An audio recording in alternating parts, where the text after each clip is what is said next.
Hola, buenas tardes. Estamos acá en la Escuela de Arquitectura, el aula de título eh, del tema urbano. Vamos a hacer un conversatorio que partimos ayer y hoy día vamos a hablar sobre la segregación en este ciclo de Pensando el futuro de la ciudad. Eh, Queremos, gracias a las alumnas de nuestra escuela, Jade Aedo y Isidora Slovek, están organizando la pauta de hoy día, y tenemos invitada a Alejandra Race, Dori González y Loreto Guar, eh, de profesionales de distintas áreas que abordan la segregación, para que hoy día podamos conversar, tener un espacio de difusión de cómo han sido las políticas públicas, ejemplos, diversas agrupaciones que tocan el tema de la segregación. Eh, Así que, nada, yo estoy ahora solamente en un tema de una presentación más formal para que darle el pase a la moderadora, que es Jade Aedo, que ella va a llevar a los invitados a exponer sobre este tema de la segregación. Y al resto de los invitados agradecerles por estar presentes. Esto nos confirma que hay interés en estos temas y que tenemos que generar contenido, espacios de conversación para un poco enriquecer la experiencia tanto de nuestros alumnos como también de los que están asistiendo a esta jornada. Así que Jade, muchas gracias a todos y le doy la palabra a Jade. De acuerdo, muchas gracias. Bueno, buenas tardes a todos. Mi nombre es Jade. Primero quisiera agradecerle a las invitadas por haber aceptado participar del conversatorio. Las presento. Tenemos a Alejandra Race, socióloga de la Universidad Católica, con un magíster en sociología y investigadora hacia dinámicas socioespaciales del CDU. También tenemos a Loreto Guar, arquitecta y con un magíster de desarrollo urbano también de la Universidad Católica, actual gerente inmobiliario social de Fundación Techo. Y por último tenemos a la Doris González, licenciada en Trabajo Social, con un magíster también en la Universidad de Chile y actualmente presidenta de la Fundación Semón y directora de la Fundación Fernando Castillo Velasco.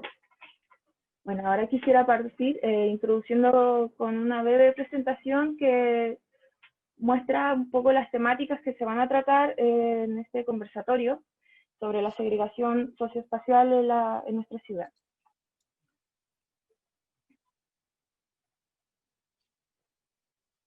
Bueno, para este siglo del nuevo escenario de la segregación socioespacial, primero que nada, tenemos que entender qué es la segregación socioespacial, ¿no? Entonces, esta la definiremos como la distribución desigual de grupos específicos en el espacio que se aíslan social y habitacionalmente, generando así un deterioro en las esferas socioculturales y económicas de esas poblaciones. Esto se produjo en Santiago principalmente por la migración campo-ciudad entre los años 40 y 60, motivado por la búsqueda de oportunidades en la urbe, creando nuevos asentamientos de manera exponencial a un ritmo que la ciudad no estaba acostumbrada a tener y fuera de la planificación urbana. Pero es en la dictadura donde la segregación se agudiza aún más, ya que por medio de la operación Confraternidad se erradican varias de las poblaciones que se encuentran en la ciudad hacia la periferia de esta misma, generando de esta forma problemáticas como lo son la falta de accesibilidad de servicios básicos, faltas de áreas verdes, largos desplazamientos por la lejanía de centros de trabajo y también como la falta de equipamientos recreativos. En la actualidad, entonces, vemos estos problemas reflejados en diversos estudios, como lo son los índices IBT y el informe de desigualdad PNUD también, en que ellos nos muestran que la segregación socioespacial, lejos de ser un problema del pasado, es un problema que aún nos pesa. Bueno, con esta pequeña presentación, quisiera dar paso entonces a que nuestras invitadas, partiendo por Alejandra, nos muestren un poco de qué nos pueden hablar sobre este tema, de lo que han hecho, de cómo lo sienten también. Bien, gracias Jade. Voy a compartir una presentación. Es difícil hablar en tan breve de un tema tan complejo y tan grande. Hablábamos eso justo antes de que entraran todos los demás, como es la segregación. Yo acá quise partir con esta imagen, que es una imagen que podríamos haber sacado casi en cualquier parte de Santiago, de la periferia de Santiago. También podría ser de Talca, también podría ser de Conce, y en el fondo es una de las caras más visibles de un cierto patrón de segregación que se fue consolidando ya hace más de 2 décadas en nuestras ciudades, y que fue la mano de las políticas, de una acción muy masiva de políticas de vivienda. Como para partir un poco, quisiera como señalar que este patrón de segregación que caracterizó a nuestras ciudades, que todavía es muy visible, como decía, va de la mano de las políticas de vivienda masivas que se implementaron en los 80 y 90, como aparecía en el video que mostró Jade, pero también es importante como señalar que más allá de esas viviendas que se construyeron en ese marco de política, vienen a reforzar un cierto patrón de expulsión continua de los hogares de menores ingresos de la ciudad, que parte mucho antes. Cuando uno ve en el tiempo cómo se van distribuyendo las viviendas populares en la ciudad, uno ve como una suerte de anillos concéntricos, en que a medida que pasa el tiempo cada vez van quedando más lejos del centro. Y en este caso la masividad de esta política aplicada en los 80 y 90 hace que sea mucho más visible también la homogeneidad en la construcción, que hace que además de tener homogeneidad a los habitantes, se vean homogéneos. Este patrón que se consolidó hacia fines de los 90 se caracterizaba por tener como grandes zonas homogéneas en la periferia de nuestras ciudades, y en esas zonas no solamente habían muchas viviendas de personas de bajos ingresos, sino que además no había nada más.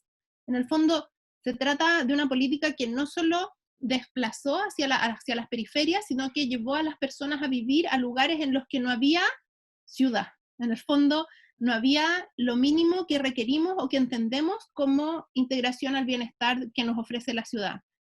Poder tener, ni siquiera estamos hablando de tener grandes equipamientos, estamos hablando de tener a veces calles con vereda, poder tener arbolado, que el transporte público llegue a una distancia razonable de caminar, que pueda haber un establecimiento educacional, que haya una sala cuna, nada de eso que nos parece como básico para poder vivir en una condición urbana mínima de integración al bienestar de la ciudad, estaba. Y eso genera, si bien hoy en día en estos sectores han habido muchísimas intervenciones de mejoramiento, de regeneración, quiero mi barrio, etcétera, el efecto de esa condición primera de no tener como mínimos de integración a la ciudad, uno todavía lo puede ver. Todavía quedó grabado en las formas de habitar los espacios, en la relación que se sostiene con el Estado y en el deterioro de muchas edificaciones y espacios que en la práctica nunca fueron bien construidos. Entonces, lo que uno ve hoy día, esta foto es actual, esta la tomamos en el verano, cuando todavía se podía salir de nuestras casas. La tomamos en el verano, y esta foto es actual, es una esquina, lo que estamos viendo ahí es el Volcán 3, y uno ve cómo están los espacios baldíos producto de las demoliciones, tratando de mejorar los espacios, de desdensificar. Al final también se contribuye un poco al deterioro de los espacios. Estas viviendas son las mismas que se les construyeron originales, no tienen modificaciones. Los espacios baldíos tienen serios problemas para ser administrados por los residentes, producto de que no quedan con ojos, no quedan como resguardados, sino que en el fondo se vuelven lugares muy descuidados como este que ven aquí, etc. En paralelo con eso, y con todo lo que eso significa, ¿no? Esto no es como, hay basura, se ve mal, sino como lo que significa vivir en estas condiciones, En paralelo a eso se empezó a dar que en otros sectores de la periferia comienzan a llegar a partir de más o menos del año 2000 distintos condominios cerrados, lo que lleva a que los espacios más periféricos de la ciudad ya no fueran solo vivienda social, sino que fueran más bien mezclados en términos socioeconómicos, diferenciados pero mezclados a escala de comuna. Y ahí uno ve que hay comunas que quizá nuestros padres cuando las conocieron eran comunas populares como Peñalolén, hoy en día son comunas que tienen mucha vivienda de alto ingreso y que en términos de venta hoy solo tienen oferta de vivienda de altos ingresos. Y eso generó, si uno lo mira como, acá está lo de los anillos concéntricos, miren, lo había puesto y no me acordaba, acá están los anillos concéntricos de producción de vivienda, por ejemplo, entonces uno ve que hasta el año 80 la vivienda social viene en ese primer anillo en azul. Después, entre el 80 y el 2000, uno puede ver cómo hay como una suerte de correrse más allá, siguiendo en el fondo un valor de suelo más barato. Si al final del día tiene que ver con eso, con cuál es la posibilidad de pagar por suelo que tiene la política de vivienda, que está basada en un sistema de voucher. Entonces, en el fondo, las personas salen a comprar vivienda al mercado privado, con financiamiento estatal, pero en el mercado privado. Por lo tanto, persiguen el valor de suelo al que pueden acceder. Y si se fijan, desde el 2001 al 2017, son muy pocos los casos de construcción de vivienda, ¿ya? Estos son datos oficiales del catastro del MIMBU. Entonces, uno tiene unas poquitas infiltradas acá en la periferia, y después uno podría pensar que quizá esas viviendas que no están, muy entre comillas, cabiendo en el Gran Santiago, producto del alza de los valores del suelo, quizás iban a estar como en un tercer anillo. Pero lo que uno ve es que tampoco es tan masiva la construcción en ese tercer anillo, sino que son más bien puntos, son conjuntos puntuales. Y uno lo puede ver esto en términos absolutos en la producción de la vivienda, en los datos de cuánta vivienda se ha producido. Y ahí uno tiene que, por ejemplo, entre el 2001 y el 2017, tenemos 65.000 viviendas producidas en total en el área metropolitana del Gran Santiago, cuando en la década anterior habíamos tenido 227.000. Entonces uno ve que esa falta de puntos en la práctica tiene que ver con que se está produciendo mucho menos vivienda. Entonces acá en el fondo el problema original de segregación y de que la vivienda estaba quedando en las localizaciones más periféricas, producto de que esa misma periferia empezó a ser atractiva para hogares de mayores ingresos, para desarrollos inmobiliarios de mayor valor, empieza a no ser un lugar en el que se pueda desarrollar vivienda social, y entonces lo que partió siendo segregación se termina en exclusión en el fondo, termina siendo un problema grave de acceso a la vivienda. Nosotros miramos, por ejemplo, en las zonas de expansión del Gran Santiago, bajo qué tipología estaban siendo construidas las zonas en las que habían, según el censo, nuevos residentes. Y uno lo que puede ver es que toda esa zona de expansión más periurbana está siendo construida en parcelas de agrado, ¿ya? O bien se vende como sitios, ¿ya? Pero en términos de villas, que uno podría pensar que sean de vivienda económica, son súper episódicos los que aparecen. Entonces, en el fondo, esa valorización del suelo, esa subida del valor del suelo que se está produciendo, que se produjo en la periferia de la ciudad y que dificultó la instalación de desarrollo de vivienda social, también se reproduce en el periurbano. Entonces, en realidad pareciera que no hay ningún suelo, pese a que hay suelo, no hay suelo disponible al valor que puede pagar la vivienda social bajo nuestro actual formato de política habitacional subsidiada.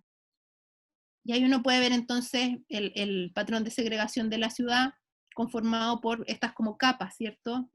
Un centro y pericentro más bien mixto, estas zonas rojas grandes de homogeneidad de hogares de menos ingresos en el sur y en el norponiente de la ciudad, y también en los centros de las localidades que quedan cercanas han habido conjuntos de vivienda social desde los 80 y 90 que han ido.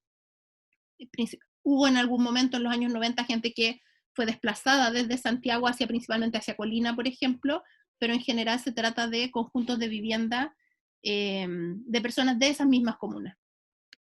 Me equivoqué, lo pegué 2 veces.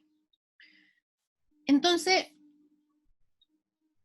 en la práctica nosotros tenemos en este momento la superposición de varios problemas. Nosotros tenemos la segregación que hemos heredado de la aplicación masiva de la política de vivienda durante los 80 y los 90 y que generó estos dos grandes polos de homogeneidad y que todavía sufren las consecuencias de la baja calidad urbana de los lugares que llegaron a habitar. Pero también, según los datos de CACEN, en la actualidad han aumentado muchísimo en las últimas 2 décadas los campamentos y los hogares allegados. Entonces nosotros estamos enfrentados a un problema junto con el de la segregación y el deterioro de los sectores segregados y el deterioro con ello de la calidad de vida de esos hogares, a un problema de acceso muy serio, que nos muestra y que solamente se está acrecentando en esta situación actual de crisis sociosanitaria. Ese acrecentamiento es visible. No solamente es una cosa que uno podría suponer, sino que para la gran mayoría de los que nos movemos en la ciudad hemos visto surgir grandes campamentos en el último año.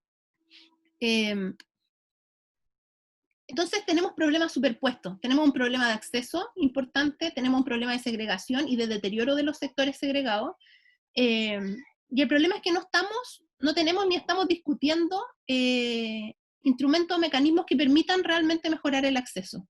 Cuando uno mira, por ejemplo, el proyecto de ley de integración social, lo que uno puede ver es que se está viendo posibilidades de incorporar vivienda económica, pero no es lo mismo la vivienda económica que la vivienda social, no van exactamente a los mismos segmentos socioeconómicos, y tampoco es un mecanismo muy decidido, sino que es a través de incentivos. Y respecto de la desegregación, o sea, ¿qué vamos a hacer? Una cosa es qué hacemos para que la gente pueda, uno podría preguntarse en último término, ¿puede una ciudad ser menos segregada si lo que estamos haciendo es no dar cabida en ella, en condiciones de habitabilidad digna, a los hogares más pobres? Yo creo que no, aunque la gente esté junta en el espacio. Al final del día, es mucho más brutal el excluir de la posibilidad de tener una vivienda digna que el estar en una situación de segregación, con todo lo que esos costos, con todos los costos que eso puede tener. O sea, aquí hay que como que mirar el tema de la segregación como en un marco mucho más amplio. Y respecto a desegregar, se requiere de una discusión mucho más decidida sobre los instrumentos que efectivamente permitan incorporar vivienda económica o social o pública en sectores medios y altos. Acá, esta idea por ejemplo, de las zonas de integración social, de la generación de incentivos normativos para que una persona obtenga un extra en densidad, en altura, etcétera, para si es que mete unidades de vivienda económica, generan unidades, pero no al ritmo del nivel de déficit que estamos acumulando y del problema de acceso que estamos teniendo. Y al mismo tiempo necesitamos ver formas de regeneración de los sectores segregados que ya están muy deteriorados, que se adelanten a la amenaza de gentrificación. En el fondo, dada la presión por suelo que existe en la actualidad en nuestras ciudades, es importante diseñar mecanismos de regeneración, pero al mismo tiempo tener instrumentos que nos permitan que esa regeneración en esos sectores no implique desplazamiento ni disminución de las unidades para los residentes de bajos ingresos que hay en ellas. Y ahí es re poca la discusión que tenemos ahora, porque el programa de regeneración que tenemos actualmente lleva pocos años de aplicación, y la regeneración que hace es bastante centrada en el componente más bien físico de las viviendas y los espacios públicos, en mejorar eso, pero en la práctica no es propiamente un redesarrollo, una regeneración más profunda del lugar que implique el involucramiento activo de otros sectores, de, no sé, la diversificación de usos, traer servicios públicos, mejorar las condiciones de transporte y accesibilidad, etc. Entonces, todavía estamos muy en pañales en nuestra discusión de regeneración, y para poder solucionar los problemas de la gente que vive en esos 2 manchones rojos que vimos en el mapa, es importante también avanzar en esa discusión y tener instrumentos de política que lo permitan. Eso. Muchas gracias, Alejandra. Sí, es muy cierto que en el fondo es como un gran problema entre la política y todo el proceso de los anillos que se sigue dando, que es bastante la exclusión lo que se está dando, incluso más allá también de la segregación. Ahora, Doris, si quieres seguir tú con tu presentación.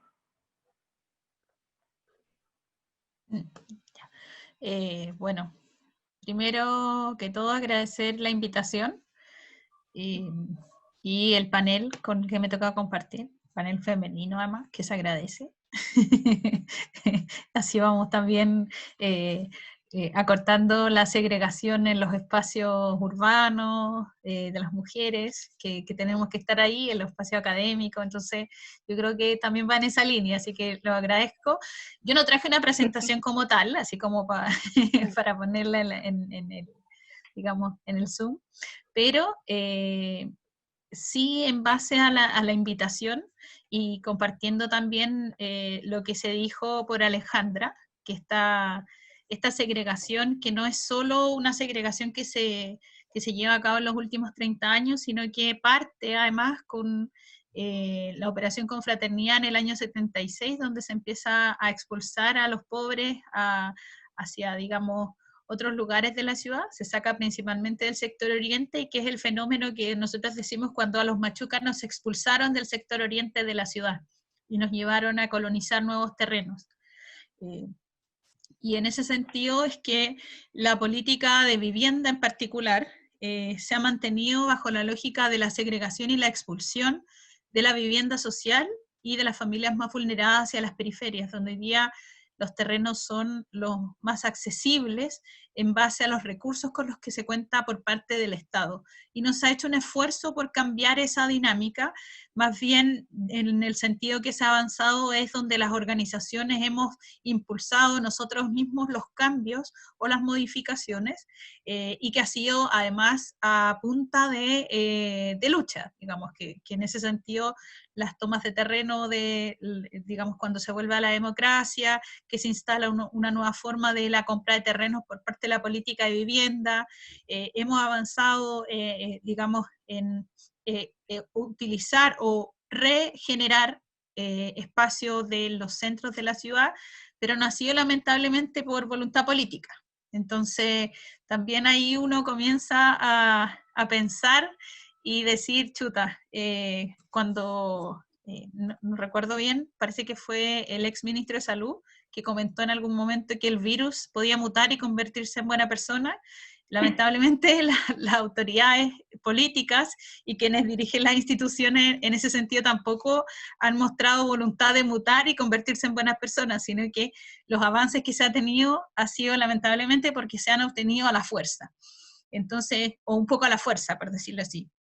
Entonces, en ese sentido, para nosotros como Ucamau, también diagnosticar y contarles un poco de cuál ha sido nuestro proceso, porque Ucamau y su lucha por la vivienda nace a partir de una gran necesidad de familias, principalmente de la población Santiago, en la comuna de Estación Central, que lo hicimos además a través de un catastro que realizamos en el sector, y nos dimos cuenta que solo en esa población, más de 400 familias vivían de allegadas y que viven en condiciones que son bastante precarias. Aquellos y aquellos que hemos vivido en condiciones de allegamiento sabemos lo complejo que es la falta de espacio íntimo incluso para la familia, o el tener un espacio propio para poder estudiar es complejo cuando no se tiene. Entonces, en ese sentido, el diagnóstico hacía varias preguntas, que una iba en torno al trabajo, al medio ambiente, a la educación y a la vivienda. Y fue lejos la vivienda, digamos, la manifestación más clara que tenían las familias respecto de por qué se querían movilizar o qué era lo que los motivaba, digamos, para salir de esa condición. Entonces, en ese sentido, quienes además accedimos a la academia, y en la mayoría de los casos somos la primera generación que nos hicimos, digamos, parte de aquellos que llegaron a la academia, pusimos nuestros conocimientos a disposición y comenzamos a esbozar, digamos, lo que podía ser esta lucha por la vivienda. Porque en esto también se empiezan a conjugar ciertos sentimientos que se tienen, y en esto también, por ejemplo, cuando yo escuchaba a mi madre, cuando era parte del comité de vivienda, yo más pequeña, que ella decía, yo quiero algo para ustedes, para mis hijos, que no anden dando bote y que no estorben. Y ese mismo discurso y esa misma reflexión es la que tienen muchas mujeres el día de hoy también, buscando esta solución de vivienda, y que no las manden a vivir a la periferia, que no se desvinculen de su entorno, de sus redes familiares, de sus redes, digamos, de trabajo, que han permitido además llevar el sustento familiar, porque en muchos de los casos las mujeres además son las jefas de familia quienes tienen que subsistir en esta vorágine de sistema neoliberal donde no hay condiciones en vivienda ni educación y tampoco en salud. Entonces a las mujeres populares se les hace el camino mucho más complejo, mucho más difícil. Y en ese sentido también para nosotras se convierte en un elemento fundante el hacer relevante la participación de las mujeres en este espacio, porque las organizaciones de pobladores siempre han estado constituidas principalmente por mujeres, y en el territorio también es una realidad. Pero quienes ejercían los cargos políticos de esas organizaciones no eran las mujeres, siempre terminaban siendo hombres. Entonces, en ese sentido, para nosotros también la deuda histórica que se tiene con las mujeres era importante, y por eso en Ucamau lo que hicimos también fue relevar el rol de nosotras. Decir que la conducción, siendo más del 90% mujeres, iba a estar a cargo de las mujeres, y por eso en Ucamau todas las voceras somos mujeres, y eso además nos hace reconocer la historia, porque somos nietas e hijas de aquellas y aquellos que llegaron un día 8 de enero, de un 30 de octubre, y que somos parte de aquellos que fundaron las poblaciones callampas, como la historia de pobladores, la historia de nuestros barrios, que está marcada por la lucha de mujeres y hombres trabajadores. Por ejemplo, nuestros abuelos y bisabuelas se tomaron un terreno y autoconstruyeron, participaron activamente de las comunidades con una mirada colectiva en la construcción del hábitat, una cuestión que hoy día lamentablemente no está en el centro de la construcción de vivienda y de ciudad. Y eso también es una forma segregadora de mirar al territorio y a quienes construyen el hábitat en definitiva, que son las habitantes y los habitantes. Y con ese conocimiento, digamos, con esa impronta, dimos vida e hicimos carne la lucha por la vivienda, pero no solo por la vivienda, sino que también por el derecho a la ciudad. Eso fue en el año 2011, cuando un puñado de vecinas nos propusimos como una de las primeras cosas quedarnos en nuestra comuna de origen y que no nos enviaran a vivir a la periferia. Y nos dijimos manos a la obra, frente a una política que es inflexible, pero que así hicimos como una alternativa a las inmobiliarias el proyecto Maestranza, y que hoy día es el barrio Maestranza, que dejó de ser un sueño, que es una realidad. Y en eso pusimos la participación de los habitantes en el desarrollo del hábitat como un elemento fundamental para construir la ciudad y el barrio, para buscar una alternativa distinta. La política de vivienda que aborda el desarrollo en una intervención multisectorial, planificando a largo plazo, y no solo en la construcción de unidades habitacionales, para bajar el déficit habitacional, como ha sido lamentablemente la lógica que ha tenido esa política, sino que pensarlo de una manera distinta. En eso es que el barrio Maestranza se transforma en un hito importante como método de trabajo entre las instituciones del Estado, la organización de pobladoras, que proponen como una primera cosa una forma de relación entre la institución y la comunidad.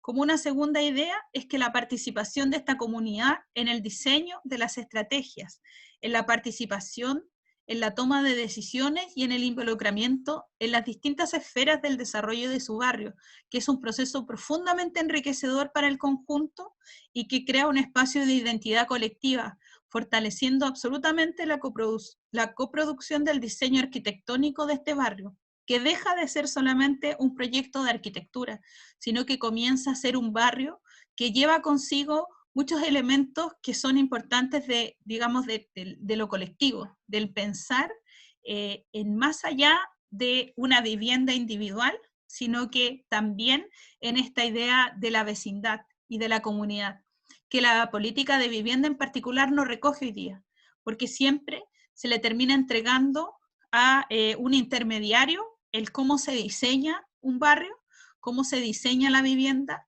y en donde la comunidad no tiene una participación activa ni relevante respecto de cómo se planifica la ciudad. Y en ese sentido es que el barrio Maestranza también se plantea como una forma innovadora de construir ciudad menos segregada, porque acá efectivamente quienes llegan a la organización llegan buscando una solución habitacional y mirándolo como un problema individual.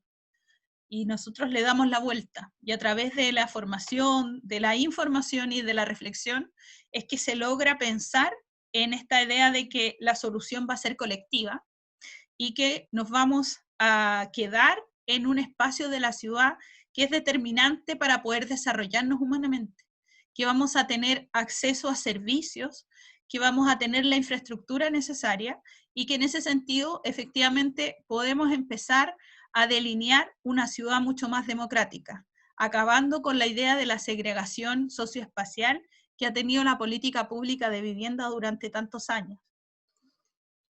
Y en esto también me parece interesante comentarlo, porque en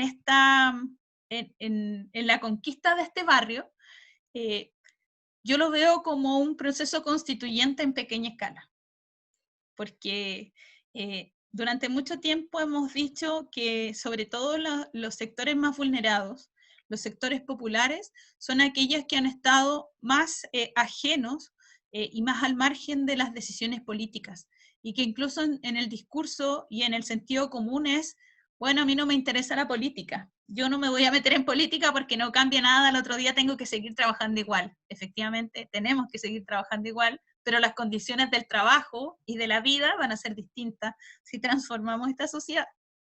Entonces, con esa idea de pensar de manera colectiva, de formarnos colectivamente y de delinear un proceso como un barrio que va más allá de la vivienda, en conjunto con los profesionales que se ponen a disposición de esta comunidad, es que efectivamente se puede pensar en una forma distinta de hacer política y hacer política pública tan importante cuando además estamos viviendo un contexto de crisis sanitaria, de crisis económica, que se ha profundizado en estos últimos meses, sobre todo para las trabajadoras y los trabajadores, pero lo ponía en ese ejercicio como proceso constituyente, porque efectivamente es profundamente enriquecedor y permite a aquellos que son parte de todo esto reflexionar mucho más allá de el pensamiento individual que este sistema nos ha implantado durante tanto tiempo, y que efectivamente se puede construir el país y la sociedad de una manera distinta.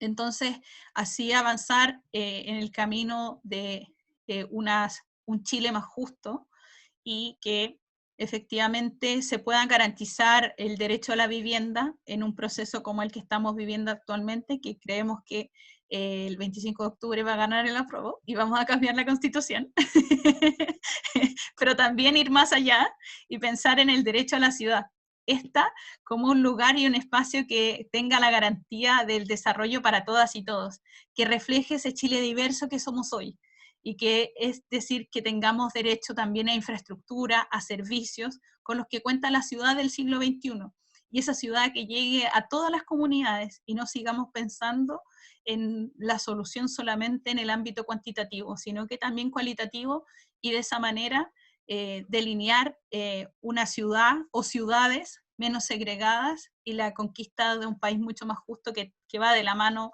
en ese sentido. Eso. Muchas gracias, Dori, tienes toda la razón con respecto a lo que dijiste, y sí, con todo el trabajo que hizo Ucamao, en lo que logró también es sorprendente con el barrio de Maestranza. Es un gran ejemplo en ese sentido a seguir con respecto a cómo tratar de resolver la segregación al menos en un poblado. Ahora continuamos con la Loreto, que nos diga lo que opina al respecto. Hola a todos y a todas, gracias. Oye, muy buenas las presentaciones de mis dos colegas o compañeras. También estoy muy contenta de compartir panel con ustedes, de verdad que es un lujazo compartir con mujeres, así que también me siento muy identificada con el planteamiento de la Dori. y también como muy identificada más que identificada, muy inspirada también con lo que hizo Ucamau, y yo creo que a nosotros también nos ha llevado a también replantearnos algunas cosas.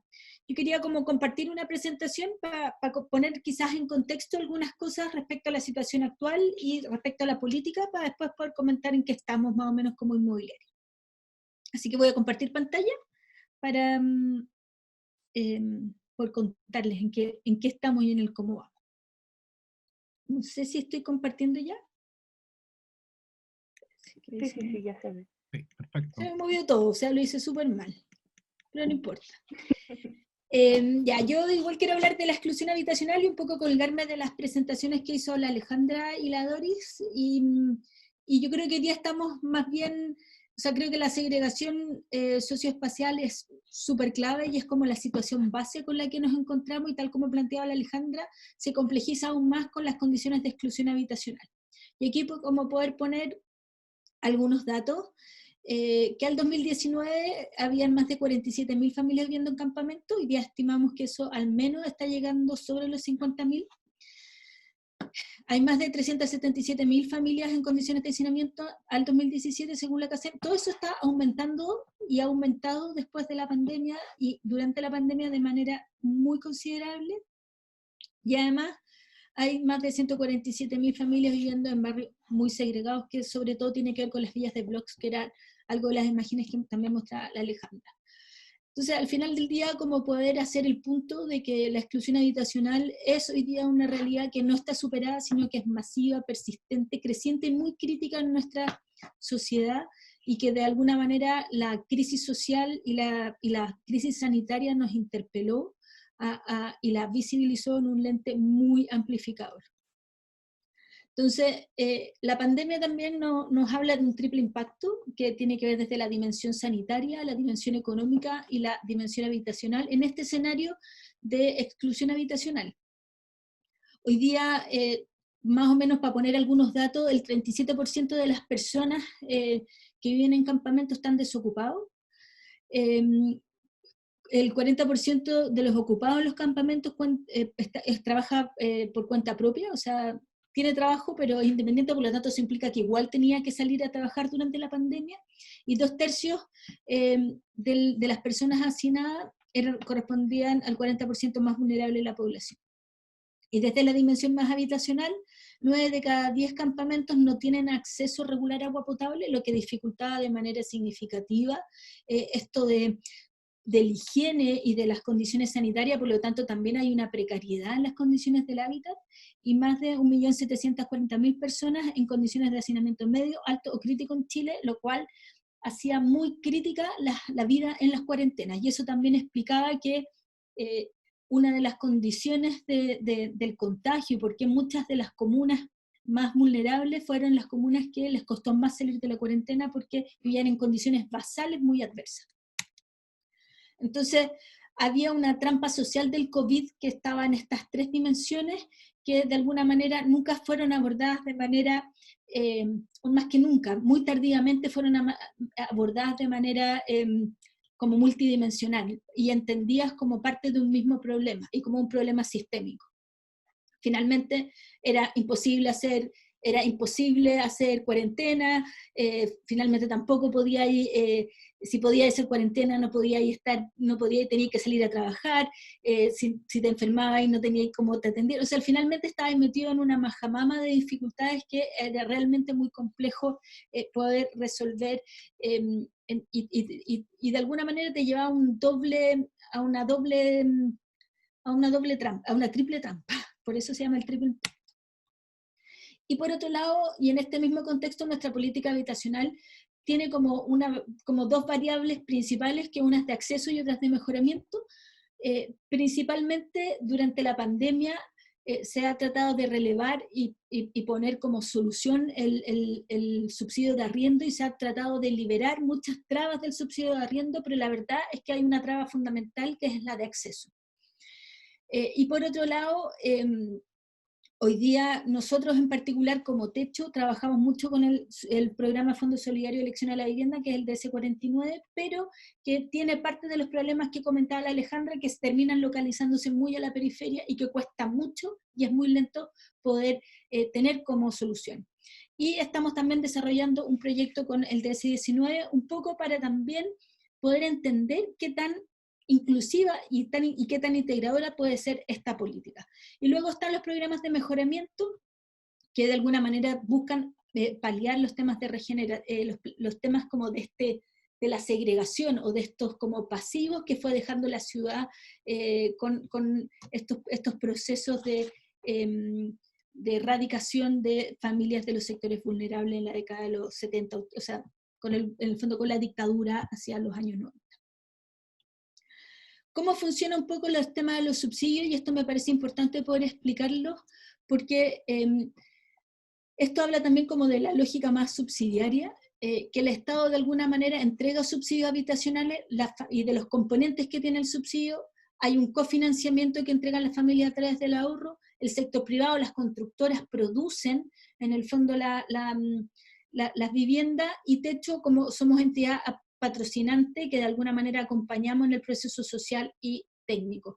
Pero efectivamente, tal como planteaba la Doris, para el DS49 y la política habitacional no está pensada ni tampoco promueve de manera, no hay un programa especial y de alguna manera se han tratado de hacer como ajustes a este decreto para los temas de autogestión y de empoderamiento de las mismas comunidades. La verdad es que si bien han habido esfuerzos, es una lucha, como decía la Doris, cuando hay comunidades o comités organizados que tienen una capacidad para poder autogestionarse. La autogestión no está premiada ni reconocida dentro de los instrumentos de la política. Yo creo que ahí hoy día hay una necesidad de reconocer eso, que después de la pandemia podemos decir que hay una capacidad de autogestión muy fuerte en los territorios y que se ha expresado claramente en las ollas comunes, por ejemplo, y en toda la red de solidaridad y de apoyo mutua que hay en todas las comunidades.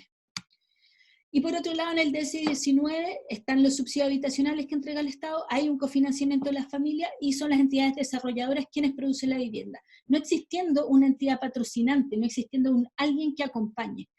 Y acá nosotros nos quisimos meter de alguna manera para hacer una mezcla entre lo que era el DC49 y el DC19, que después les voy a contar más adelante. Pero me parece que es importante entender que aquí no hay un rol de un tercero, o sea, de un cuarto más bien, que sea quien acompañe socialmente a la familia o puede hacer de los procesos de involucramiento de la comunidad o de los comités un elemento significativo y decidor para el desarrollo de los proyectos.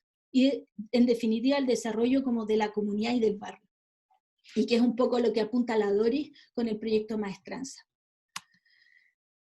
Y nos encontramos también frente no solo a la exclusión habitacional, sino que también a la precariedad habitacional. O sea, que yo creo que son también cara de la misma moneda finalmente. Y aquí quería mostrarles como el caso de un campamento que partió en el 2018, que es el campamento Millato en Puente Alto, y que partió, esto es una foto de abril, luego en mayo empezó con su poblamiento, y ya en el 2019 estaba prácticamente poblado. Hoy día las fotos satelitales muestran que esto ya es un sistema de organización total. Y uno puede decir que aquí finalmente hay una inacción o una invisibilización también de una realidad bastante evidente. Cuando uno ve que esto en 6 meses, 7 meses, tiene estos niveles de reproducción, no debieras llegar a esto para darte cuenta que tienes un problema cuando hoy día tienes más de 2.000 familias viviendo en este campamento. Entonces, encontramos que hay 3 desafíos asociados básicamente a la campamentalización que tiene que ver con la precariedad habitacional, y uno es evitar que más familias ingresen a los campamentos, que básicamente es como ex antes, cómo hacemos y ofrecemos soluciones capaces de evitar esta situación, mejorar las condiciones de vida de las familias que mientras están en el campamento, que eso es parte de el trabajo más conocido que hace la Fundación, que tiene que ver con entregar soluciones en cuanto a agua, mejora en su vivienda, etc. Y por último, facilitar que más familias salgan de los campamentos, que esto está asociado a la política habitacional.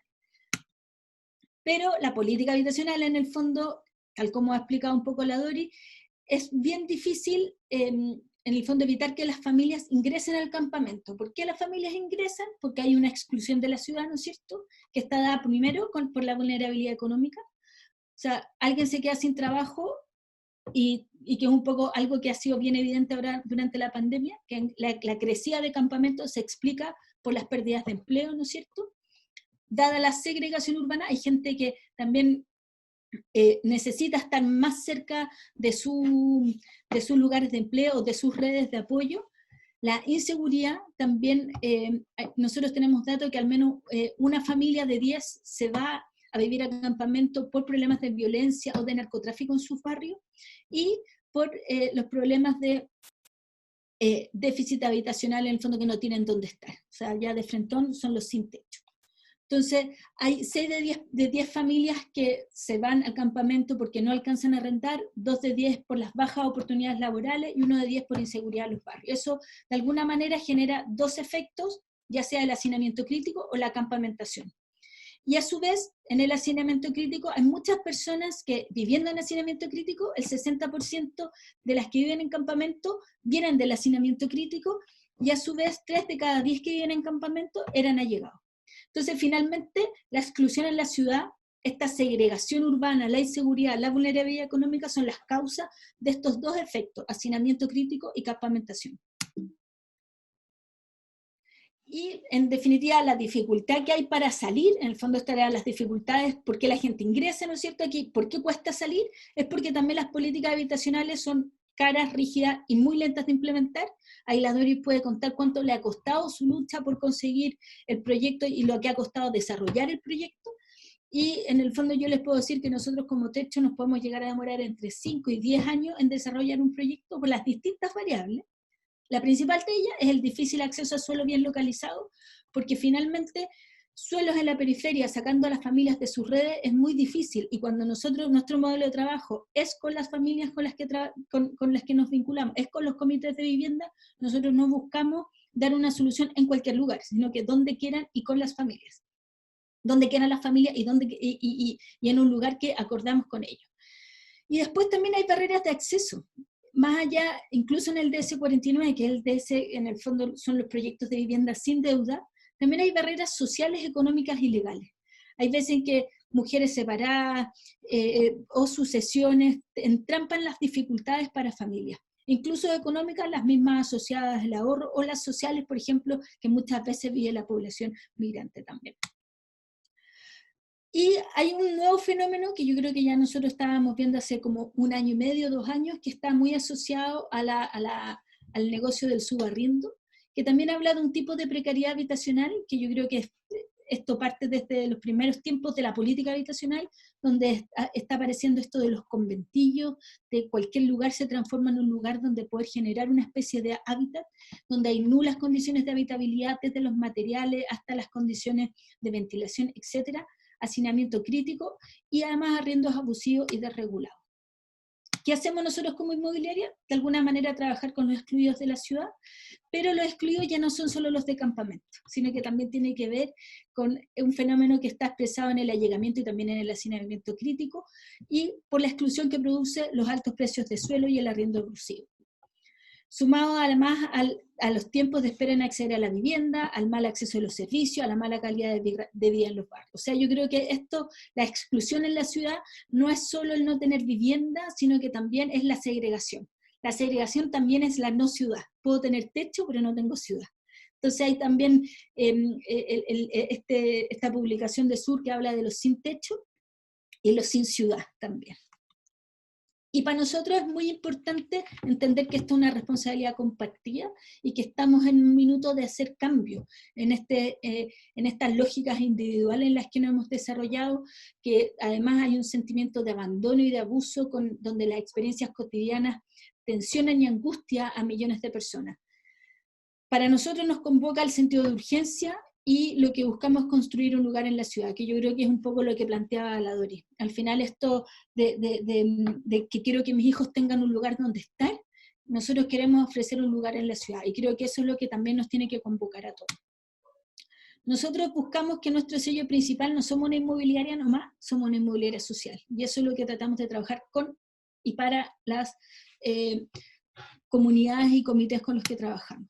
Algunos proyectos en desarrollo rapidito, para tratar de romper con estas dificultades que tiene la política. Habitabilidad transitoria. Estamos trabajando un proyecto de corresidencia, pensado en la centralidad urbana, precio justo, etc. Y ahí estamos ya en conversaciones con distintos actores para llevarlo adelante. Estamos también hablando de la regeneración de campamentos. ¿Por qué no poder pensar que el trabajo en campamentos también sea un proceso de regeneración urbana? Finalmente, las tomas de campamento, las tomas de terrenos terminaron siendo, y han sido en muchos lugares, parte de llevar la ciudad informal a la formal. Y eso es lo que nosotros queremos llevar y acompañar con nuestro modo de guiar también a las familias que son parte de este proceso. Entonces, por una parte es trabajar con la urbanización MIMBU, con radicaciones en vivienda y con espacios públicos y equipamiento, y aprovechar de trabajar con los instrumentos de algunos instrumentos de la política, como la densificación predial, la construcción en sitio propio y el pequeño condominio. Además de la ley de loteos brujos, que de alguna manera es la que ocupa el MIMBU para los procesos de erradicación de campamentos. Después también entendemos que esto requiere una regeneración urbana y social, y por lo tanto también aquí estamos trabajando un proyecto de reactivación comunitaria para un desarrollo local en red, entendiendo que aquí se requiere una regeneración no solo de la vivienda ni del barrio, sino que también de generar redes de colaboración. Parte de la primera precariedad también que existe es de la falta de redes de apoyo, y la idea es poder generar eso con este proyecto. Lo mismo en visibilizar a los niños, niñas y jóvenes, y estamos postulando un fondo para armar una junta de vecinos de niños, niñas y jóvenes como primer actor relevante, y para fomentar el empoderamiento, la participación y la profundización de la democracia desde los niños, para que sean sujetos también de decisión en sus barrios. Y también estamos trabajando, haciendo una propuesta de diagnóstico para este campamento gigante que les contaba en Villantu, que tiene un impacto desde que está en una zona de riesgo, en un área, en la punta del área urbana, y estamos ahí con una propuesta habitacional y urbana para trabajar con un diseño participativo con las comunidades de ahí. Y este es nuestro proyecto DC19, que es un proyecto que está próximo al Hospital El Pino. Esperamos ganarlo, porque lo interesante que tiene es que aquí revertimos ciertas lógicas del DC49, del DC19, y estamos metiendo, este era el terreno donde estaban las familias de campamento, y agarramos a las familias de campamento y le dijimos, hagamos un DC49, perdón, un DC19, pero con ustedes. Y de alguna manera nos asociamos con una inmobiliaria para construirlos de manera conjunta, con la condición de que metamos a todas las familias de campamento en la cabida de los sectores vulnerables. Y eso va a permitir, de alguna manera, el derecho a permanecer de esas familias y de integrarse con otros sectores. Y además, estar a 900 metros de una futura estación del Hospital El Pino, y evitar esa gentrificación que hablaba la Alejandra. De alguna manera, que este proyecto sea el detonante de una regeneración y revitalización del barrio. Y por último, tengo aquí un proyecto sustentable. No sé si estoy dando la lata, porque ya creo que no me queda nada de tiempo. Javier, me paráis si sigo con esto. Y este es un proyecto tratando de meter variables sostenibles en la construcción en un lugar como Tiltil, que es en el fondo el lugar con más rezago dentro de la región metropolitana. Algunos comentarios finales que me gustaría como plantear es que estamos en medio de una crisis, pero también de una oportunidad. Somos tan fuertes como el eslabón más débil, planteó ahí un filósofo, y yo creo que esto es demasiado muy cierto, y del cual todos debiéramos sentirnos parte. No podemos como volver a permitir un modelo de desarrollo en el que alguno sea débil. Tenemos que hacernos cargo de ser una cadena en el que todos podamos desarrollarnos de una manera fuerte, porque si no, finalmente somos una cadena que igual se va a terminar rompiendo. Entonces yo creo que aquí la crisis social, sanitaria y económica visibilizó de una manera muy amplificada la precariedad de la calidad de vida de los sectores más rezagados, que con astucia de la dictadura había mandado fuera de la vista de los ricos. Y yo creo que hoy día nadie se puede hacer el leso con eso. Yo creo que mucho tiempo como sociedad no hemos hecho los lesos con esa cuestión. Y yo creo que eso ya se acabó. El individualismo, yo creo que hoy día está entrando en pugna con esta emergencia de una mayor cohesión social, donde hemos visto cómo los sectores más vulnerables han tenido una capacidad organizativa, de autogestión y de ayuda mutua realmente sorprendente, y que de alguna manera nos dan una lección. Y que creo que eso es una tremenda oportunidad. El modelo de desarrollo hoy día está en crisis y nos exige una mayor justicia social, y yo creo que eso va a ser parte del debate, del principal debate del proceso constituyente. Yo creo que eso es una de las oportunidades que tenemos por delante. Y por otro lado también el reconocer que nuestra institucionalidad sectorial ya no respondió ni en los tiempos ni en la forma con las demandas. Entonces, en definitiva, la crisis social hoy día como que, yo digo que despichó, así como que cuando las cosas ya no van para más y explotan, nuestra institucionalidad requiere un cambio urgente, porque la verdad es que si no nos adaptamos institucionalmente a los cambios, la verdad es que los cambios van a empezar a pasar por sí mismos. Entonces yo creo que la inequidad social y urbana es un problema sistémico que nos afecta a todos, por eso esta frase de somos tan fuertes como el eslabón más débil, y en el fondo este problema sistémico es la pobreza, es el abandono, es la violencia, es la informalidad, es la campamentación, es el hacinamiento crítico, la desconfianza y la crisis institucional en la que estamos metidos. Necesitamos ciudades que sean vehículos de equidad, bienestar, oportunidad y cohesión.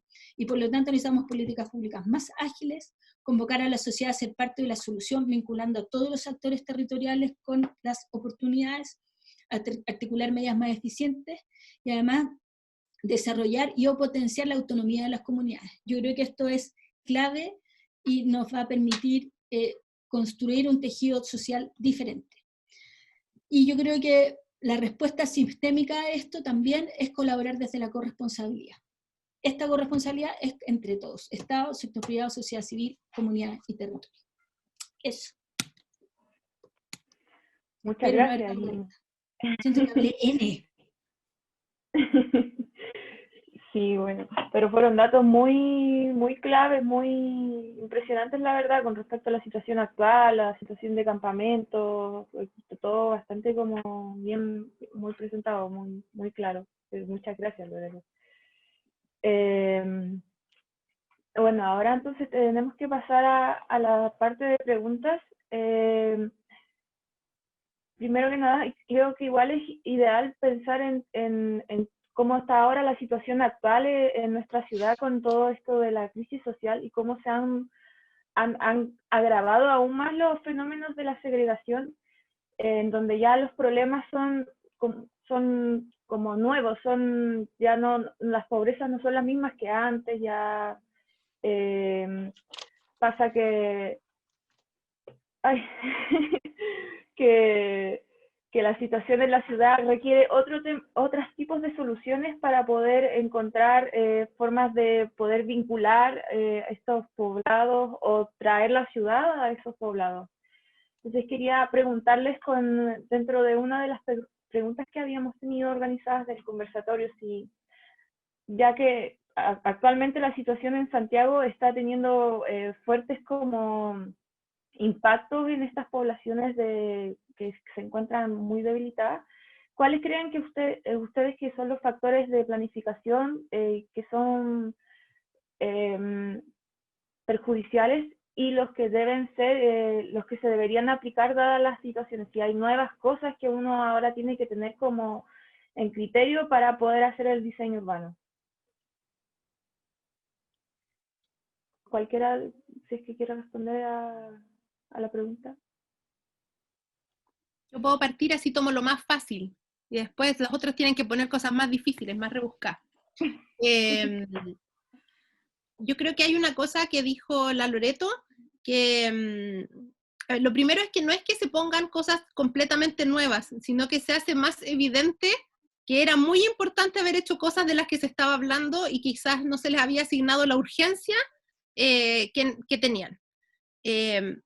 en términos como más grandes, yo siento que hay una discusión que ha empezado como a tomar mucha más fuerza ahora, que esta idea como de la ciudad de los 15 minutos, y que tiene que ver con que tú vivas en un lugar en el donde puedes resolver la mayor parte de tu vida de manera caminable, o si no de forma caminable, en un medio que sea más amigable, o al menos en esta situación menos riesgoso que el transporte público, y menos contaminante que el transporte privado. Entonces, la idea es que tú no vas a tener todo cerca, pero puedes tener una gran parte de cosas cerca. Y esa discusión yo creo que se ha vuelto a poner sobre la mesa con mucha fuerza. Ese yo creo que es un punto importante, y ahí como que a uno es terrible, pero a uno le suena como que no es una discusión apropiada para esta ciudad, porque en el fondo estamos tan lejos de ese estándar que como que ni siquiera valiera la pena discutirlo. Pero yo creo que aunque estemos lejos del estándar, en algún momento tenemos que empezar a mirar la ciudad de otra forma, y empezar a no pensar que la gente se demore menos en llegar, entonces tiene que atravesar la ciudad completa, pero no importa porque tiene metro y lo puede hacer, y entonces se demora menos, sino que en que la ciudad le ofrezca a esa persona donde ella vive gran parte de las cosas que necesita. Entonces, eso yo creo que es importante. Y lo otro es la importancia de las políticas de arrendamiento. Yo creo que acá todo lo que tiene que ver con arrendamiento, con generar vivienda que sea pública, o bien pasar a formas de propiedad que no son la propiedad necesariamente privada, sino que más bien comunitaria. En el fondo, otros modelos que retiren parte del suelo del mercado de transacciones individuales, para poder preservar que esa localización esté disponible siempre para hogares de menores ingresos, porque si no, lo que ocurre es que en la medida en que se valoriza, porque no sé, llega el metro, hay un parque, etcétera, de inmediato empieza a subir el valor y la gente se ve forzada al desplazamiento. Entonces, también empezar a discutir eso, el retirar ciertos trozos de ciudad, algunos conjuntos que estén en vivienda pública en arrendamiento, o bien bajo modelos comunitarios de tenencia, es súper importante.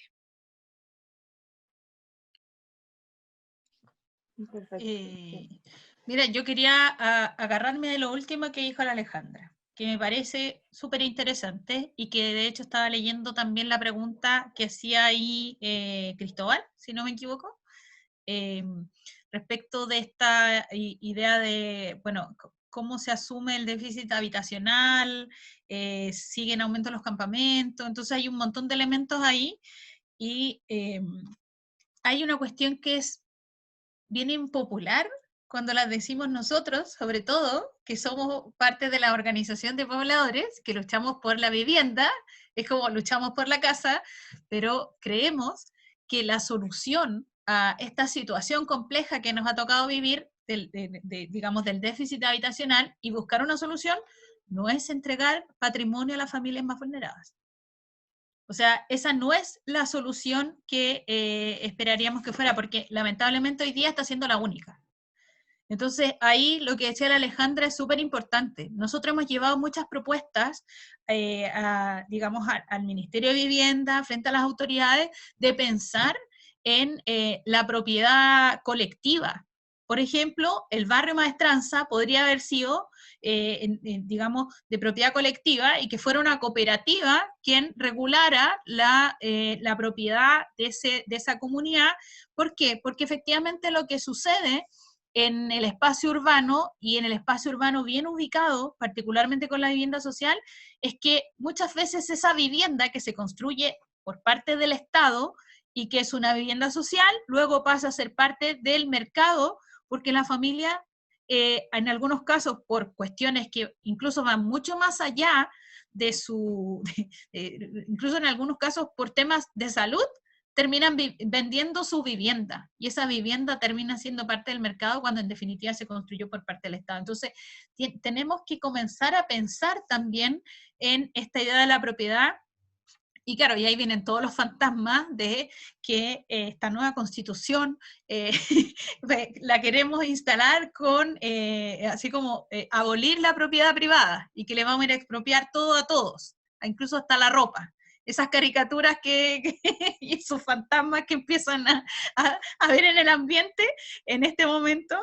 Entonces, efectivamente en pensar en otra forma de resolver una situación tan complicada como es una vivienda digna, que no necesariamente sea el entregar patrimonio, y que la propiedad en algunos casos sea colectiva, o esta idea, y un poco lo que ha pasado con la inmobiliaria popular en Recoleta, que el arriendo a un precio justo, que incluso ayuda en un momento también, y yo diría en un contexto donde la movilidad de las personas tampoco hoy día es que todos queramos quedarnos en nuestro lugar de origen, pues también el trabajo nos hace movernos de ciudad o de comuna, entonces también hay una movilidad distinta sobre la vivienda, y sobre todo con los jóvenes profesionales, que en algunos casos se ven súper obstaculizadas sus posibilidades de vivir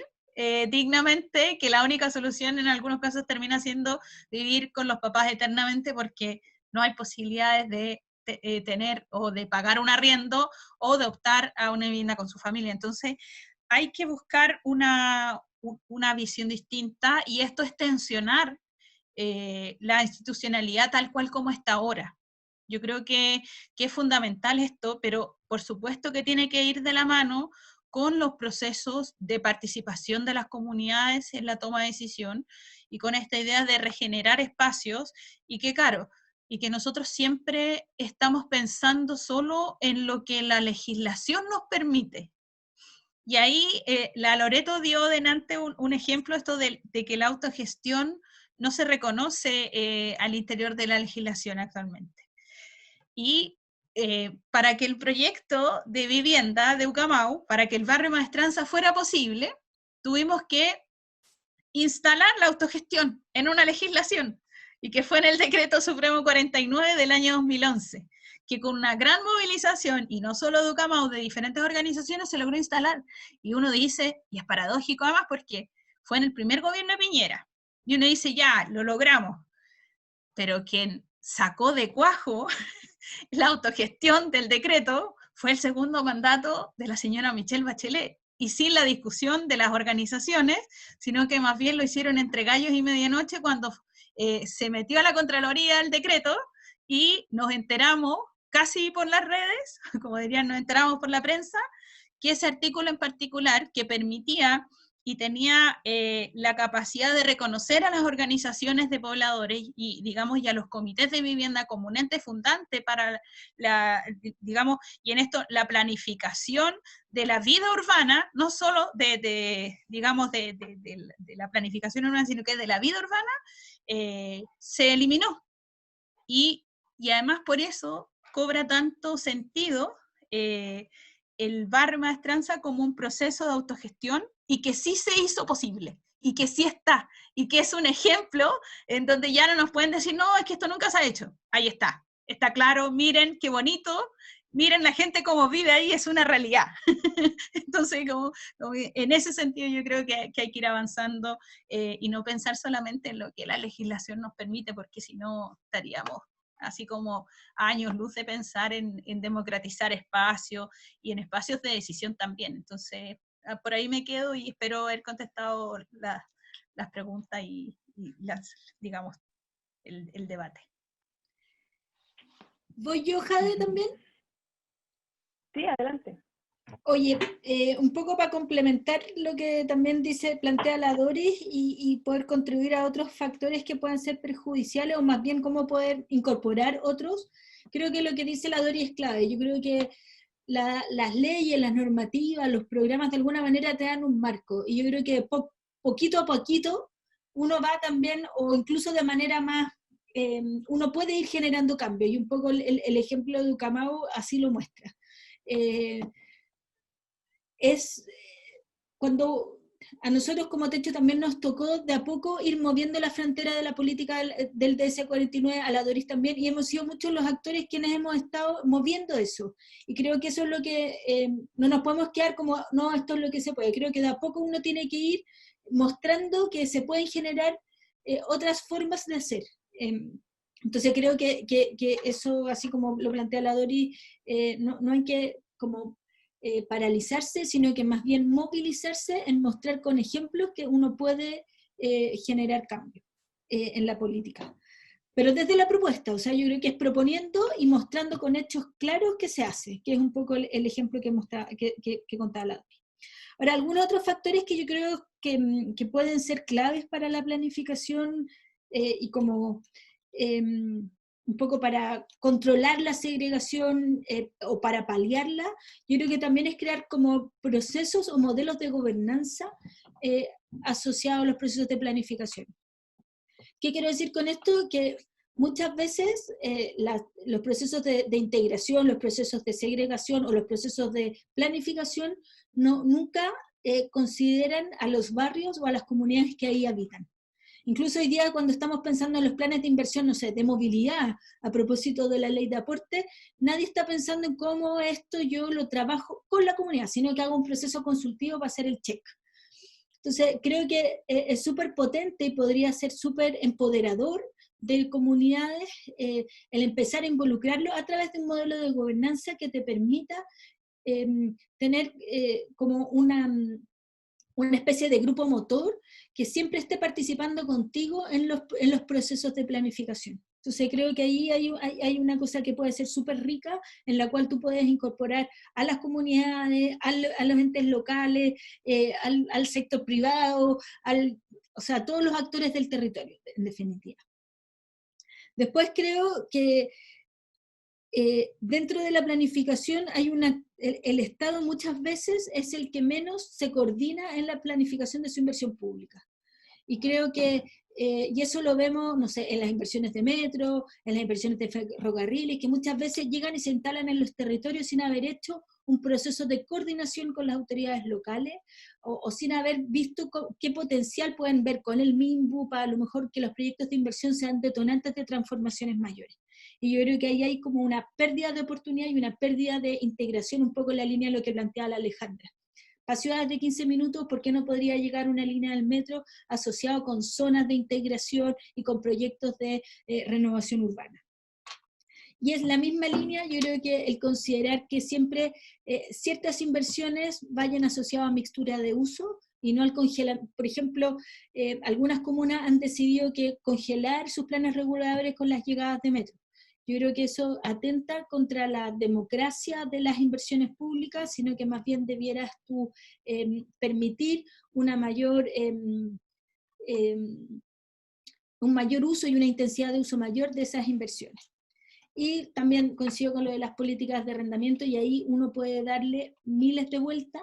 En las políticas de arrendamiento, además, creo que es también un cambio cultural. O sea, creo que pasar el tema de la propiedad también obedece a una ausencia de una seguridad social, y por lo tanto el tema de la vivienda también es visto como el dejarle algo a mis hijos, es también algo de la herencia que yo le dejo a mis hijos, a quienes no, el lograr una vivienda después de 15 años, chuta que es un súper buen logro. Entonces, el quitarles como esa posibilidad a la gente, en un escenario en que tú no tienes un sistema de protección social, creo que también hay que entender esa necesidad. Si somos capaces de también, y creo que el proceso constituyente también nos abre posibilidades de generar un sistema de protección social que pueda abrir a nuevas soluciones también desde la perspectiva de la política habitacional. Eso. Perfecto. Muchas gracias a las tres por sus respuestas. En verdad, juntas se hace una gran, por decir, un gran respuesta del modo de solución, no nuevas soluciones, como dijo la Alejandra, sino como el nuevo repensar de que hay que plantearse la forma de cómo solucionar el tema habitacional y el tema de la segregación en los distintos pueblos.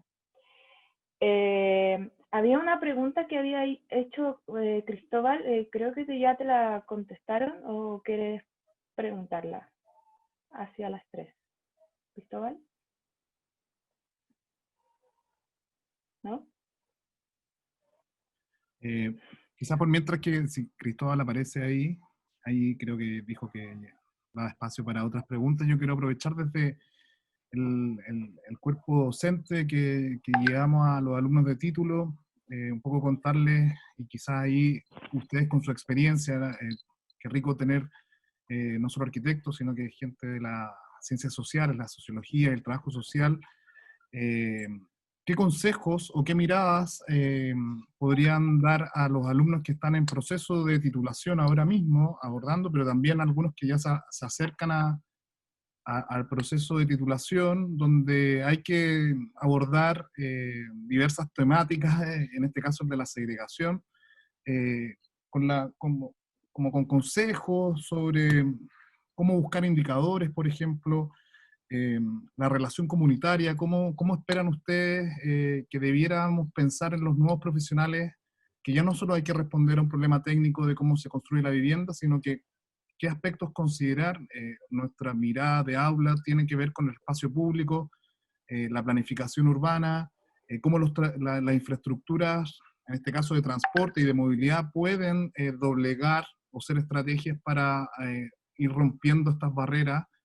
Entonces los estudiantes tienen esta reflexión que con su mirada también, con su experiencia, creo que a esta altura puede ser muy útil a la hora de hacer este trabajo de campo, no solamente ir a pensar y cambiar el envolvente de un bloque de vivienda, sino que pensar quizá en la calle, cuál es el rol que tiene la calle, cuáles son los lugares de encuentro, qué programas pueden potenciar centros de vivienda, unidades de vivienda, pero que tengan unos programas mixtos donde quizá el cuidado o relación con los adultos mayores o con la primera infancia puedan ser complementarias y detonar no solamente el resolver el problema ahí, sino que el entorno. Le dejo la palabra abierta ahí a nuestra invitada.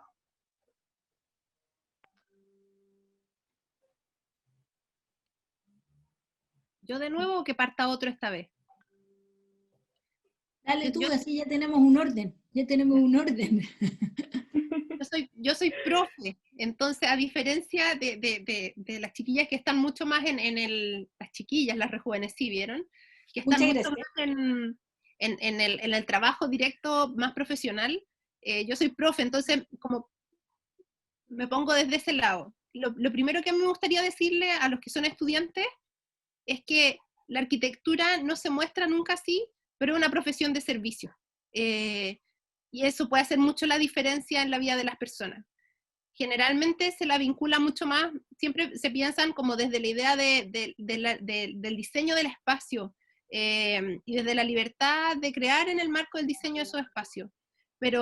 Y está bien, pero es súper importante darse cuenta de cómo le cambian la vida a la gente y cómo en lo que hacen le están diciendo a la gente también qué es lo que son. Cuando uno ve una vivienda, esa vivienda también reproduce un estereotipo o una ideología respecto a lo que es una familia y de cómo debe vivir una familia. Y cuando ustedes hacen partícipe a la familia en el diseño de esa vivienda, en el diseño de ese espacio público, lo que están haciendo, en lugar de reproducir su propia ideología y estereotipo, es decirle, yo estoy a servicio profesionalmente de que construyamos el lugar en donde ustedes piensan que deben vivir y que se pueden desarrollar de mejor forma. Entonces, cambiar la manera de mirar desde uno a mirar desde el otro, es determinante lo que va a pasar en la vida de las personas para las cuales ustedes diseñan. Creo que eso es un elemento súper importante a considerar. Y eso implica pasar a lenguajes más sociales que técnicos, implica hacer un esfuerzo porque la gente entienda lo que ustedes están diciendo, por ustedes entender lo que la gente les dice, y eso implica buscar puntos en común que a veces no son tan sencillos de conseguir, pero que son muy, muy fecundos en lo que pasa como en el futuro de esos barrios, de esas viviendas, etc. Eso es lo que quisiera decir. En el fondo, ustedes a lo mejor no van a tener mucha injerencia en términos como de el mercado de suelos de la ciudad o el gran diseño de política, pero en realidad a través de los símbolos, a través del diseño, a través de la vivienda, también podemos segregar y también podemos integrar en el plano simbólico. Y eso es algo que sí queda en manos de ustedes. Ya, para seguir el orden, me toca. Es que estaba tratando de anotar porque me surgen varias ideas. Mira, yo creo que, bueno, compartiendo lo que además dijo la Alejandra, yo creo que en sí como que la carrera, la arquitectura tiene, o sea, un rol fundamental en la sociedad, porque tienen la posibilidad de diseñar y construir y de planificar lo que va a ser esta sociedad hoy y en el futuro.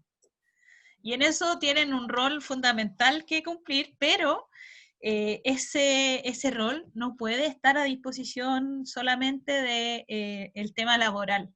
Tiene que haber una vinculación más concreta y en eso, claro, no necesariamente en tu trabajo, en lo que tú definas trabajar o en lo que puedas trabajar, vas a poder hacer lo que quieras, digamos, diseñar con ese sentido que además comentaba Alejandra, que yo creo que es fundamental, pero sí, por lo menos en tu vida cotidiana y en tu espacio de convivencia cotidiano, efectivamente te puedes vincular con tu comunidad y puedes tener aprendizajes que van a ser profundamente ricos al momento de pensar y de delinear ciertas cosas, de diseñar un espacio que puede ser un espacio íntimo como lo es la vivienda y que es un espacio fundamental para muchas personas, pero también un espacio público. Y que yo creo que ahí la vinculación con el territorio va a ser fundamental en eso, pero también que ustedes como profesionales puedan dotar de herramientas a sus propias comunidades. Porque, y lo digo además por experiencia propia, yo no soy arquitecta, soy trabajadora social, pero tuve que aprender de arquitectura en esto de pensar en un proyecto de vivienda, pensar en la ciudad, y que de hecho hay una cuestión que a mí me parece profundamente interesante, que lo planteó don Fernando cuando partimos trabajando con él, porque bueno, el barrio Maestranza es la obra póstuma de Fernando Castillo Velasco. Entonces, y él nos dijo, bueno, yo voy a dotarlos de herramientas y voy a poner mis conocimientos a disposición de ustedes, pero quienes hacen posible todo esto es su comunidad. Entonces, profesionales así uno querría ver mucho más seguido. Y no esos que se ponen a disposición para construir solo los edificios hiperdensos, después que los llaman guetos verticales. Entonces, y acá el Cristian, que es que continúa el proyecto, digamos, como tal, el proyecto técnico, nos dice que quien concibió el barrio Maestranza no fueron 3 arquitectos ni 4, fueron 428 arquitectos que diseñaron en conjunto un espacio de la ciudad que se vuelve profundamente importante, no solo para las familias que van a habitar ahí, sino que para la historia de nuestro país, para la historia de la vivienda. Entonces, ese es un rol que ustedes van a tener que jugar en este Chile, además, que se comienza a delinear, a construir con el proceso constituyente. Acá todas y todos vamos a ser importantes, pero ustedes tienen una labor que es fundamental, que insisto, es esta idea de planificar y que si lo hacemos bien y se hace con la disposición de entablar esa relación con la comunidad, ustedes y las comunidades se van a retroalimentar y que es ahí donde se viven los procesos también de democratización, que no es solamente en los espacios institucionales, sino que también desde la base, desde el territorio, y donde juegan un rol fundamental los profesionales que también están pensando ciudad, que están pensando en el diseño de la vivienda. Eso. Oye, es súper difícil seguir después de ustedes dos. Es súper difícil ser la última, les digo al tiro. Así que después cambiamos el orden. Y además soy arquitecto, entonces me tocó la peor parte. Pero a mí lo que sí me ha pasado es que yo no me he dedicado nunca a la arquitectura. Entonces yo tengo otra historia de vida y que está mucho más asociada al servicio público. Entonces creo que me interpreta mucho lo que plantearon mis dos antecesoras. Y sí creo que para los arquitectos en su último año, creo que la carrera, en el fondo, el estudio de la arquitectura nos dota de muchísimas herramientas. y yo creo que a mí por lo menos la que más me ha servido es un poco a tratar de ser traductor entre estas como las necesidades de las personas y la construcción de un espacio. Entonces yo creo que el poder traducir una necesidad en un espacio, creo que eso es una súper buena herramienta. Pero creo que hay que dejar muy de lado como de repente alguna tosudez, porque a mí me toca trabajar con arquitectos, yo no diseño nada, ¿ya? A mí me toca trabajar con arquitectos y a veces hay muchas tosudeces y uno ve que uno termina pensando, bueno, pero ¿qué es lo que quiere la comunidad finalmente? ¿Qué es lo que quieren las personas? Y yo creo que en ser traductor también hay algo de escuchar muy bien. O sea, yo creo que esa escucha muy activa. Creo que este ejercicio también de traducir y de hacer sentido en el otro, creo que también es algo que les va a tocar. Y yo creo que un poco también parafraseando algo que decía la Dori, y que yo creo que también es como parte del legado de don Fernando Castillo, tiene harto que ver con que están en la co-construcción. O sea, yo creo que el principal rol que nos toca de aquí para adelante a los arquitectos es poder estar en la co-construcción de procesos sociales, de procesos arquitectónicos, de procesos de construcción de espacios y de hábitat para las personas. Y eso yo creo que va a estar siempre ahí. O sea, siempre ese va a ser como nuestro pequeño lujito, el estar co-construyendo algo. Y finalmente lo más relevante, creo yo, no es cómo sea la casa, cómo sea el barrio, finalmente lo que ocurre ahí. Y lo que ocurre ahí tiene mucho que ver con los procesos sociales que uno puede acompañar. Entonces, creo que tiene más de cómo dotamos de herramientas, de cómo apoyamos y cómo acompañamos los procesos y somos co-constructores. Eso es todo lo que podría decir humildemente. Bueno, muchas gracias a las tres por estar aquí, por hablar todo, responder la pregunta de Diego. Muchas gracias por la inspiración para los nuevos arquitectos que vayan a hacer el TECI también. Yo creo que con todas las reflexiones que se sacaron en este conversatorio se puede dar mucho a pensar con respecto a las nuevas formas de diseño y más que solo incluso el diseño que da el arquitecto, sino la forma en que uno se tiene que comunicar con quien trata, ¿no? Bueno, yo creo que ya estamos un poco en la hora, así que vamos a empezar a dar cierre a este conversatorio. Yo quiero darles las gracias a las estudiantes por la organización y a las invitadas. Encuentro que ha sido un lujo escucharlas a las tres.